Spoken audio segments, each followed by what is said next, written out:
Hello friends, welcome back to my YouTube channel. तो अब हमने आज हमारा एक छोटा सा कंसेप्ट ही रहता है। One is nominal GDP, real GDP, GDP deflator, और उसके बाद हम GDP as a welfare index करेंगे। तो सबसे पहले हम बात करते हैं कि चलो नॉमिनल रियल की हम बाद में बात करते हैं, पहले हम नॉर्मली एक नॉर्मल सी बात करते हैं कि एक्चुअल में हमारी जीडीपी देखो होती क्या है। मैंने आपको बताया कि हमारे देश में, ठीक है, हमारे देश में जितना भी प्रोडक्शन होता है दैट इज जीडीपी, हम उसको जीडीपी बोलते हैं, ठीक है। हमारे देश में गुड्स और सर्विसेज का जितना भी प्रोडक्शन हुआ हमने बोल दिया, ठीक है, वो जीडीपी है, मतलब कि जितनी भी वैल्यू एडिशन हुआ या कुछ भी बोल सकते। तो हम एक, लेकिन हम उसको कैसे बताते हैं, जैसे आपने देखो कि हमारे देश की हम चाहते हैं 1 ट्रिलियन जीडीपी बढ़ जाए, 2 ट्रिलियन बढ़ जाए, 3 ट्रिलियन बढ़ जाए, कुछ हम ऐसे पैसे की फॉर्म में बोलते हैं, ठीक है। एक हमने बात की कि हमारी जीडीपी देश की कितनी है, मतलब हमारी कितनी गुड्स एंड सर्विसेज का प्रोडक्शन हुआ हमारे देश में, ठीक है। और बात आती है कि जब हम उसको पैसे में कन्वर्ट करें, हम उस जीडीपी को मनी की फॉर्म में, मतलब इनकम की फॉर्म, नेशनल इनकम की फॉर्म में जब हम लेके आए पैसे की फॉर्म में, तो हम क्या करेंगे कि वो किस रेट की है, मतलब क्या मार्केट प्राइस है, मतलब क्या प्राइस है उसका, इनटू में कितना प्रोडक्शन हुआ, और प्रोडक्शन को हम किससे शो करते हैं, क्यों, मतलब कितने यूनिट्स का हमारे देश में प्रोडक्शन हुआ। हमने जीडीपी क्या पढ़ा था, कितना हमारा प्रोडक्शन होता है, तो क्यों कि हमारे देश में कितना प्रोडक्शन हुआ, पी उसका रेट क्या चल रहा है मार्केट में। तो जब हम उनको मल्टीप्लाई कर देंगे तो हमारे पास आ जाती है जीडीपी। तो कहते हैं कि प्राइस को हमने मल्टीप्लाई कर दी क्वांटिटी से, मतलब कि जितने हमारे देश में प्रोडक्शन हुआ कितने रुपए का है वो, मतलब उसका प्राइस, तो प्राइस इनटू में क्या, वो हमारा क्या आ गया, जीडीपी। अब कंसेप्ट आता है nominal GDP and real GDP.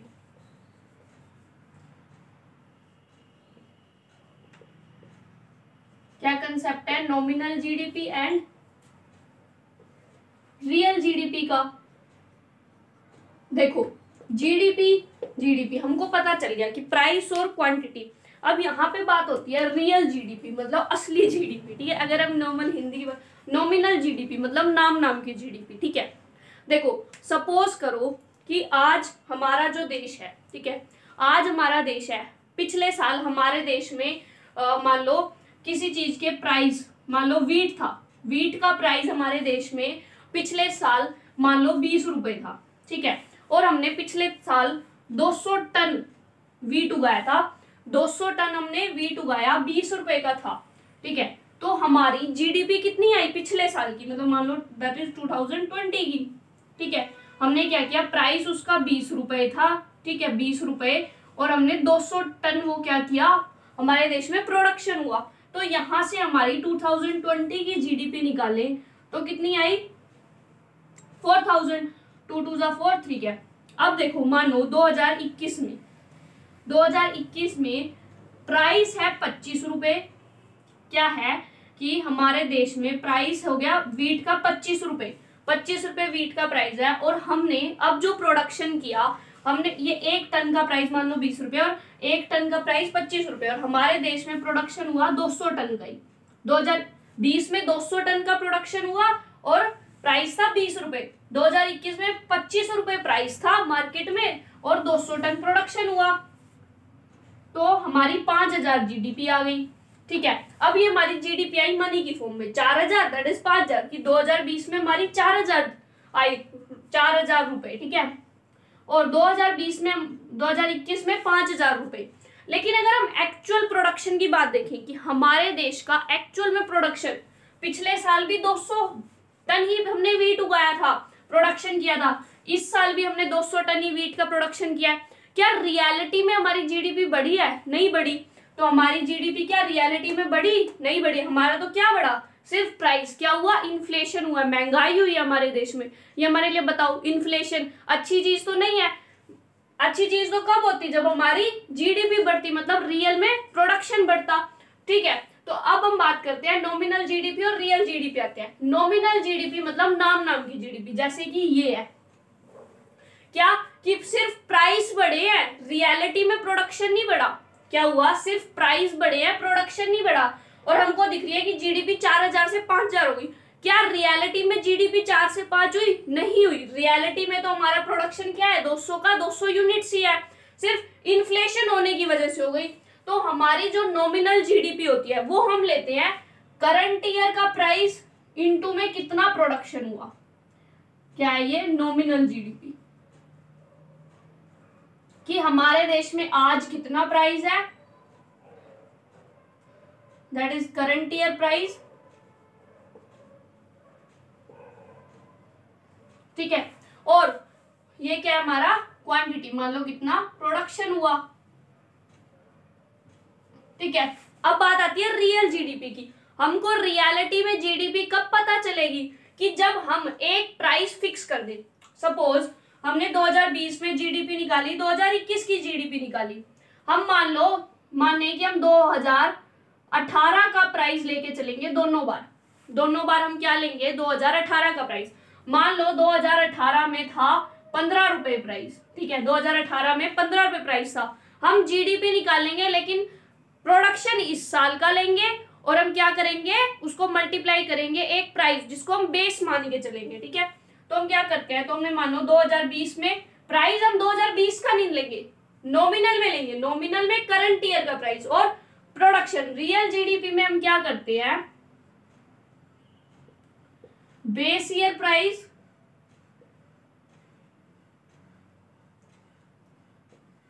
Into में क्यू। ठीक है, हम इसको पी स्टार से चलो डिनोट कर। ठीक है, तो बेस ईयर का प्राइस इनटू में क्यू। बेस ईयर ये गवर्नमेंट डिसाइड करती है, वैसे तो पहले हम 2011 को बेस ईयर लेते थे। ठीक है, तो हम क्या करते हैं इस सिचुएशन में कि हम प्राइस तो लेते हैं पुराने, प्राइस हम क्या लेते हैं, पुराने लेते हैं, और प्रोडक्शन लेते हैं हम अब। तब हमको पता चलता है भाई असलियत में हमारा क्या हाल है। ठीक है, जैसे कि मान लो हम बेस ईयर मान के चल रहे हैं 2018 को, 2018 में वीट था भाई 15 रुपए टन। ठीक है, अब हम निकालते हैं हमारी असलियत की जीडीपी क्या है, तो हमारा 2020 में प्रोडक्शन हुआ 200 क्या, प्राइस हम कौन सा लेंगे, बेस ईयर का, मतलब 15 इंटू 200, यहाँ से आ गई 3000 जीडीपी हमारी कब की, 2020 की। और जब हम 2021 की निकाल रहे हैं, अगेन प्राइस कौन सा लेंगे, बेस ईयर, बेस ईयर कौन सा है 2018, तो प्राइस कितना हुआ 15 इंटू प्रोडक्शन कितना है 2011 में 200, कितना आया 3000। अब पता चला कि रियलिटी में हमारी जीडीपी नहीं बढ़ी, 3000 की 3000 ही है।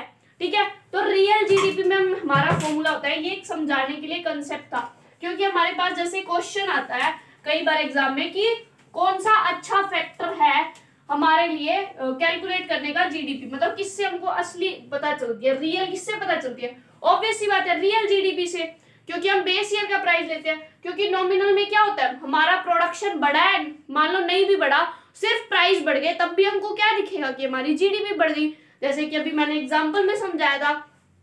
तो नॉमिनल जीडीपी हमारी कहाँ क्या आई, नॉमिनल जीडीपी क्या है, current year price into quantity, यानी प्रोडक्शन कितना हुआ। और रियल जीडीपी क्या है हमारी, बेस ईयर प्राइस इनटू में क्यू। तो हमारा कौन सा अच्छा फैक्टर है डिटरमाइन करने का देश की जीडीपी, दैट इज रियल। इससे हमको पता चलेगा असलियत में हमारा प्रोडक्शन बढ़ा भी है नहीं, असलियत में हमारी जीडीपी बढ़ी भी है नहीं, क्योंकि यहाँ तो सिर्फ प्राइस के बढ़ने से भी हमारे को लगेगा कि हमारी जीडीपी बढ़ गई, लेकिन एक्चुअल में ना भी बढ़ी हो, प्रोडक्शन रियल में बढ़ा ही ना हो, सिर्फ प्राइस बढ़े हो, तो सिर्फ वो इन्फ्लेशन को शो करेगा, ना कि हमारी रियल जीडीपी को। ठीक है, तो हमारा दो कंसेप्ट है, नॉमिनल जीडीपी, रियल जीडीपी। तो हम नॉमिनल जीडीपी को क्या बोल सकते हैं, GDP at current year price, और real GDP GDP at base year price. तो हमारा क्या हुआ, GDP at current year price और GDP at base year price. अब उसके बाद हमारा कंसेप्ट आता है किसका, कि हमारा रियल जीडीपी हमने किया, फिर हमारा आता है प्राइस इंडेक्स।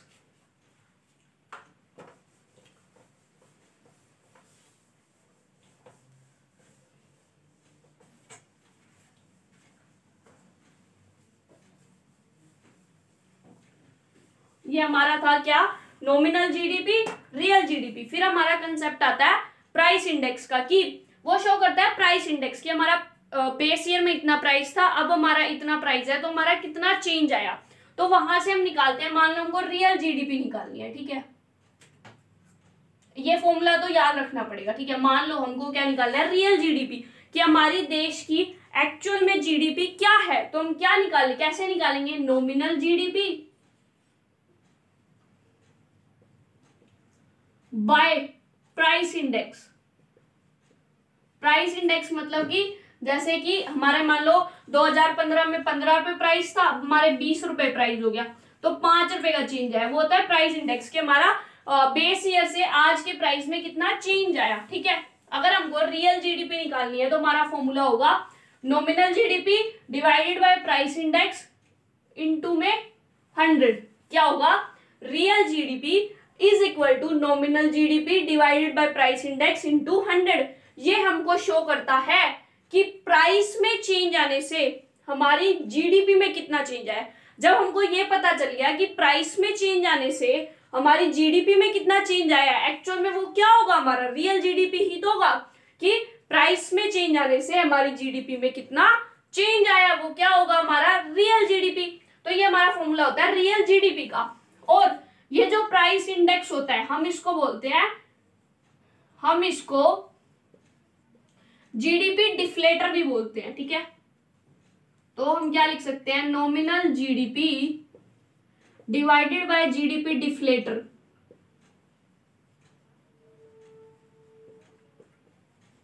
इनटू में 100। ठीक है, अब देखो ये आ गया। अब हमको एक फॉर्मूला लेना होता है जीडीपी डिफ्लेटर का, कि कभी कभी हमसे क्वेश्चन में पूछा जाता है कि जीडीपी डिफ्लेटर फाइंड आउट करके दिखाओ। तो जीडीपी डिफ्लेटर का फॉर्मूला क्या होगा, इसको यहाँ मल्टीप्लाई किया real GDP into GDP deflator, और ये नीचे चला जाएगा, तो जीडीपी डिफ्लेटर का फॉर्मूला निकाल सकते हैं हम यहाँ से। GDP deflator is equal to nominal GDP divided by real GDP into में 100। ठीक है, तो अब हम जीडीपी डिफ्लेटर क्या हो गया, nominal GDP divided bye GDP real GDP into 100। और जीडीपी डिफ्लेटर हमारा क्या होता है, प्राइस इंडेक्स, कि हमारे प्राइस पिछले सालों के या बेस ईयर के कंपैरेटिवली इस साल हमारा क्या चेंज आया हमारे प्राइस में, दैट इज प्राइस इंडेक्स। तो ये हमारे फॉर्मूलाज हो गए, रियल जीडीपी की प्राइस में चेंज होने की वजह से नॉमिनल जीडीपी में क्या चेंज आया, वहां से हम फाइंड कर सकते हैं रियल जीडीपी। तो real GDP is equal to nominal GDP divided by price index into में 100। और प्राइस इंडेक्स को हम क्या बोलते हैं, जीडीपी डिफ्लेटर। तो real GDP is equal to nominal GDP divided by price GDP deflator into 100। फिर हमको निकालना है मान लो जीडीपी डिफ्लेटर, तो जीडीपी डिफ्लेटर इधर आके मल्टीप्लाई में हो जाएगा, और फिर यहां से ये मल्टीप्लाई में ये डिवाइड में चला जाएगा, तो हमारा क्या आ जाएगा, GDP deflator is equal to nominal GDP divided by real GDP into 100। और मैंने बता ही दिया कि नॉमिनल जीडीपी को हम क्या बोल सकते हैं, GDP at current year price. Real GDP को क्या बोलते हैं, GDP at base year price. तो हमारा जीडीपी डिफ्लेटर क्या होगा, GDP at current year price divided by GDP at base year price into में 100। तो हमारे को कंसेप्ट दो पता चल गए यहाँ से। तो अगर कोई भी चीज फाइंड आउट करनी हो तो आप इन फॉर्मूलाज को मतलब मोल्ड करके थोड़ा बहुत अपने आप निकाल सकते हो। मान लो अगर नॉमिनल जीडीपी फाइंड आउट करने को बोल दिया तो फॉर्मूला थोड़ा सा चेंज करके आप नॉमिनल जीडीपी निकाल लोगे, जीडीपी डिफ्लेटर, रियल जीडीपी, हम सब निकाल सकते हैं इन तीन फॉर्मूला, इस एक ही फॉर्मूला को याद करके। एक्चुअल में तो प्राइस इंडेक्स निकालना हो, जीडीपी डिफ्लेटर निकालना हो, वो दोनों तो सेम ही चीज है, प्राइस इंडेक्स और जीडीपी डिफ्लेटर। रियल जीडीपी निकालनी हो या नॉमिनल जीडीपी निकालनी हो तो वो सब हम निकाल सकते हैं। अब हमारा जो नेक्स्ट कंसेप्ट आता है वो है GDP as a welfare index, GDP and welfare, या हम ऐसे भी ले सकते हैं। तो ये क्या है कि ऐसा देखो, हम एक बार अगर देखें तो हमारी जीडीपी बढ़ती है तो हमारे कंट्री के वेलफेयर के लिए अच्छा है। कैसे अच्छा है, देखो जीडीपी हमने क्या लिया कि हमारे देश में कितना प्रोडक्शन हो रहा है। ठीक है, अगर हमारी जीडीपी बढ़ रही है मतलब कि हमारे देश में प्रोडक्शन हो रहा है। ठीक है, अगर हमारे देश में प्रोडक्शन ज्यादा हो रहा है तो हमारे देश में ऑब्वियस सी बात है प्रोडक्शन को कंज्यूम करने वाले भी हैं, मतलब कि बहुत बड़ी पॉपुलेशन है। तो अगर हमारा प्रोडक्शन अच्छा होगा तो इन्फ्लेशन भी ज्यादा नहीं होगा, प्लस प्रोडक्शन अच्छा है, इन्फ्लेशन भी ज्यादा नहीं है, हर लोगों को मतलब इवन पुअर लोग भी अफोर्ड कर सकेंगे हर चीज को। तो जीडीपी जो है उसका वेलफेयर के साथ कनेक्शन है कि अगर हमारी जीडीपी अच्छी है तो हमारे देश के लोगों का वेलफेयर है। देखो बहुत सारी चीजें रिलेटेड है, लाइक अगर जीडीपी अच्छी है मतलब प्रोडक्शन अच्छा, तो ऑब्वियसली बात है लोगों को एम्प्लॉयमेंट मिलने वाली है। ठीक है, तो पॉवर्टी अपने आप गई। दूसरा जीडीपी अच्छी है मतलब प्रोडक्शन ज्यादा हो रहा है, प्रोडक्शन ज्यादा हो रहा है इसका मतलब क्या है कि प्राइसेस नॉर्मली कम होंगे क्योंकि सप्लाई अच्छी होगी। जब सप्लाई अच्छी है, प्राइसेस कम है, तो हर लोगों को चीज मिल सकेगी जो उनको चाहिए अच्छे रेट्स पे। तो हमारा जीडीपी क्या है कि एज अ वेलफेयर काम करता है, एज अ वेलफेयर इंडेक्स काम करता है। लेकिन हमारी जीडीपी हम जैसे कैलकुलेट करते हैं उसमें कुछ हमारी लिमिटेशंस भी हैं, ठीक है। तो हमारी लिमिटेशंस क्या है ना, अब हम उसको डिस्कस करते हैं, ठीक है। तो हमारी लिमिटेशंस क्या है?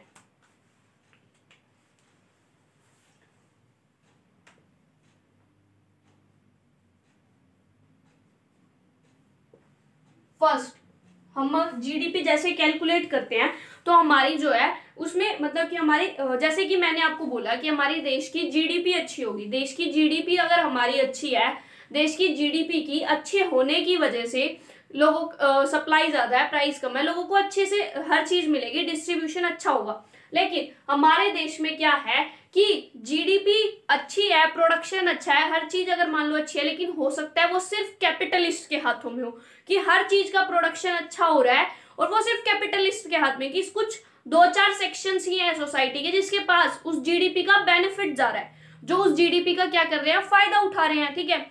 और ऐसा भी है कि हमारे कुछ 10 से 15% पॉपुलेशन ही ऐसी है जिसको मतलब कि हमारे पास मतलब कंट्री का बहुत सारा मनी है उनके पास, मतलब जीडीपी का रियल फायदा कुछ ही पॉपुलेशन उठा पाती है। तो क्या कंसेप्ट आता है डिस्ट्रीब्यूशन ऑफ इनकम का। इसकी लिमिटेशन क्या है कि हमारे देश में अनइक्वल डिस्ट्रीब्यूशन ऑफ इनकम है, कि रिच क्लास के पास तो बहुत सारा पैसा है, rich class around 80 to 90% country का पैसा लेके बैठे और पुअर क्लास के पास है ही नहीं। तो अगर हमारी जीडीपी बढ़ती है तो उसका रियल बेनिफिट किसको आता है, रिच क्लास को, उसका पूरा के पूरा फायदा रिच क्लास को मिलता है और पुअर क्लास तक कुछ पहुंचता ही नहीं है just because of unequal distribution of income. So ये हमारी क्या एक लिमिटेशन है कि इस कंसेप्ट में जीडीपी बढ़ रही है फिर भी वेलफेयर नहीं हो रहा। और वो वेलफेयर क्यों नहीं हो रहा, क्योंकि डिस्ट्रीब्यूशन ऑफ इनकम क्या है, अनइक्वल है हमारी कंट्री के अंदर। नेक्स्ट कंसेप्ट की अगर हम बात करें, ठीक है, हमने अभी तक पढ़ा कि हमारी कंट्री में क्या है, डिस्ट्रीब्यूशन ऑफ इनकम क्या है, वो अलग है। दूसरा अगर हम बात करें, देखो हमारी जीडीपी बढ़ रही है लेकिन प्रोडक्शन उन चीजों का ज्यादा हो रहा है जो हमारे लिए इतनी नीड ही नहीं है, देखो, तो उसको हम बोलते हैं कंपोजिशन ऑफ जीडीपी। अब जीडीपी में तो हम क्या लेते हैं, हर चीज जो भी प्रोडक्शन हो रहा है, ठीक है। अब बेसिक नेसेसिटी किसी भी देश के वेलफेयर के लिए कि ज्यादा से ज्यादा कंज्यूमर गुड्स बने, कि लोगों को मिलेगी खाएंगे, या प्रोड्यूसर गुड्स भी बने, लेकिन सबसे ज्यादा तो कंज्यूमर फिर प्रोड्यूसर, कि प्रोड्यूसर को मिलेगी तभी तो कुछ बनाएगा। लेकिन जीडीपी बढ़ रही है और हम बना रहे हैं भाई मिसाइलें, हमने न्यूक्लियर प्लांट मतलब न्यूक्लियर मिसाइलें, एटम बम बना रहे हैं हम लोग, ठीक है। तो वो हमारे क्या एज अ वेलफेयर काम करेगा, वो भले ही हमारी जीडीपी बढ़ेगी क्योंकि हमारे देश में प्रोडक्शन हो रहा है, लेकिन वो हमारे लिए क्या वेलफेयर का काम है, नहीं। किसको, आप मिसाइलें तो खाओगे नहीं, ठीक है, मिसाइलें तो यूज नहीं करेंगे हम, एटम बम तो यूज नहीं करेंगे। तो हमारा कॉम्पोजिशन ऑफ जीडीपी भी मैटर करता है कि हमारा जीडीपी बढ़ रहा है लेकिन क्या, किस चीज का प्रोडक्शन बढ़ रहा है, कि अगर हमारा सिर्फ डिफेंस ही बढ़ रहा है, हम ऐसी चीजें बना रहे हैं जो हमारे यूज की भी नहीं है, लाइक, ठीक है, मतलब यूज की है इंटरनेशनली हमको बचाने के लिए जरूरी भी है, लेकिन वो एज अ वेलफेयर काम नहीं कर रही, ठीक है, एज मतलब वेलफेयर के पर्पज से वो इतनी ज्यादा यूजफुल नहीं है। तो कॉम्पोजिशन ऑफ जीडीपी, कि हम जीडीपी में क्या बना रहे हैं, कि हमारा प्रोडक्शन किस चीज का बढ़ रहा है, वो भी मैटर करता है, ठीक है। तो हमारे अभी तक हुए distribution of income, composition of GDP, और ये लिमिटेशन क्यों है, ये एज अ वेलफेयर काम क्यों नहीं कर रही। तीसरा हमारा आता है non monetary exchange.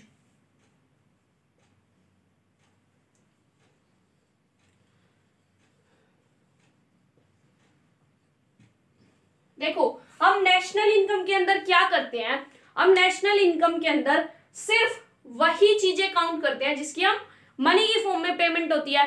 National income के अंदर क्या करते हैं, सिर्फ मनी की फॉर्म में। अब देखो कई जगह, कई नहीं मतलब बहुत सारी जगह, बहुत सारे बैकवर्ड एरियाज आज भी हैं इंडिया में जहां पे बार्टर सिस्टम चल रहा है, लेकिन नेशनल इनकम की कैलकुलेशन में हम बार्टर सिस्टम को तो लेते ही नहीं है। हम सिर्फ क्या लेते हैं, मॉनेटरी एक्सचेंज, जो मनी की फॉर्म में चीज हुई है हम सिर्फ उसी को लेते हैं नेशनल इनकम में।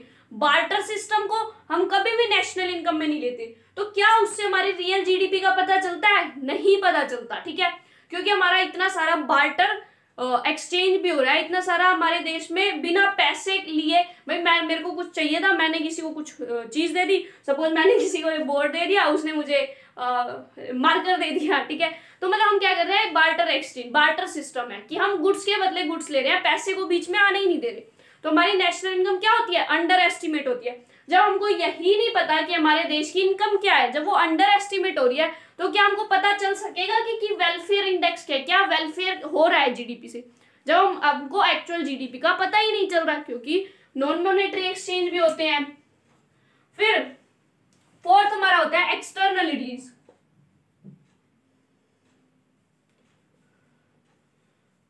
ये एक्सटर्नलिटीज क्या होती है कि बहुत सी बाहर की चीजें हैं जो इम्पैक्ट डालती हैं। अब that could be positive as well as negative, ठीक है। जैसे कि हमारे बुक में एग्जांपल दे रखा है पॉजिटिव एक्सटर्नलिटीज का, कि मेरा क्या है, सपोज मेरे पास एक गार्डन है, ठीक है, मतलब मैंने एक पार्क बनवा रखा है, उस पार्क में मैंने जिम के इक्विपमेंट्स भी लगा रखे हैं अच्छे सारे, और लाइक मेरे पास बहुत पैसा है, ठीक है। तो और मैंने आस पड़ोस के लोगों को बोल रखा है कि भाई तुम आके आराम से एंजॉय कर सकते हो, कोई चार्जेस भी नहीं चार्ज किए मैंने। तो मेरे आस पड़ोस के लोग क्या कर रहे हैं, उस चीज का बेनिफिट उठा रहे हैं, उनका वेलफेयर हो रहा है, वो उस चीज का फायदा उठा रहे हैं, और जबकि मुझे कुछ नहीं मिल रहा, तो वो उनके लिए तो वो एक ऐसा पॉजिटिव एक्सटर्नलिटी है, ठीक है।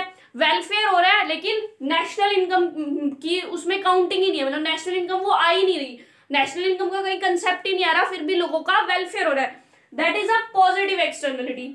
लेकिन अगर हम बात करें नेगेटिव एक्सटर्नलिटी की, ठीक है, कि नेगेटिव एक्सटर्नलिटीज क्या होती हैं, कि जैसे कि सपोज इंडस्ट्रीज है, वो क्या कर रही हैं, बहुत सारा पॉल्यूशन फैला रही है, क्या इतना मतलब वो इतना ज्यादा पॉल्यूशन फैला रही है कि उससे हमारा क्या हो रहा है, नुकसान हो रहा है, तो वो हमारे लिए क्या है, नेगेटिव एक्सटर्नलिटी।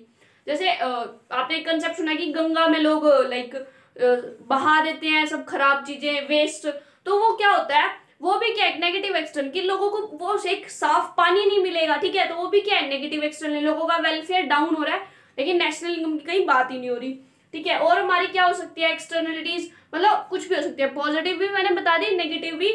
आप और भी एग्जांपल ले सकते हैं, जो ये हमारे अभी तक के कंसेप्ट हुए कि लिमिटेशन क्या है, तो हमारा डिस्ट्रीब्यूशन ऑफ इनकम की अनइक्वल डिस्ट्रीब्यूशन है, इसकी वजह से हमको पता ही नहीं चलता, अनइक्वल डिस्ट्रीब्यूशन ऑफ इनकम की वजह से, कि कुछ अपर सेक्शन है सोसाइटी के वही जीडीपी का बेनिफिट ले सकते हैं, नीचो मतलब जो लोअर सेक्शन सोसाइटी के है वहां तक बेनिफिट पहुंच ही नहीं रहा, तो रियल वेलफेयर हमें नहीं हो रहा।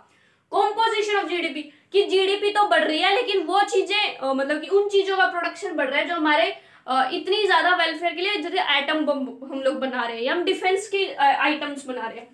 नॉन मॉनेटरी एक्सचेंज, हमको एक्चुअल में यही नहीं पता हमारे देश की इनकम क्या है, क्योंकि बहुत सारी जगह आज भी बार्टर सिस्टम चल रहा है, और हमारी नेशनल इनकम का हम अंडर एस्टिमेट करते हैं, मतलब कि अगर वही बार्टर सिस्टम पैसे की फॉर्म में होता है तो हमारी नेशनल इनकम ज्यादा होती, तो वो बार्टर सिस्टम चल रहा है, इसकी वजह से हमको रियल किसका नहीं पता चलता, नेशनल इनकम। नेक्स्ट एक्सटर्नलिटीज, वो पॉजिटिव भी है नेगेटिव भी है, पॉजिटिव लोगों का वेलफेयर हो रहा है लेकिन नेशनल इनकम का कोई रोल नहीं है, नेगेटिव एक्सटर्नलिटी लोगों का नुकसान हो रहा है, वेलफेयर लोगों का कम हो रहा है, लेकिन नेशनल इनकम का कोई रोल प्ले ही नहीं है, ठीक है। तो आज हमने कंसेप्ट किए GDP deflator, real GDP, nominal GDP और GDP as a welfare index, की वो हमें कैसे पता चलता है वो वेलफेयर का काम कर रही है, फिर उसकी कुछ limitations. So thank you so much guys for watching my video, और अगर आपको वीडियो अच्छी लगी तो प्लीज हमारे वीडियो को लाइक करो और जितना हो सके इसको शेयर भी करो। Thank you so much, bye.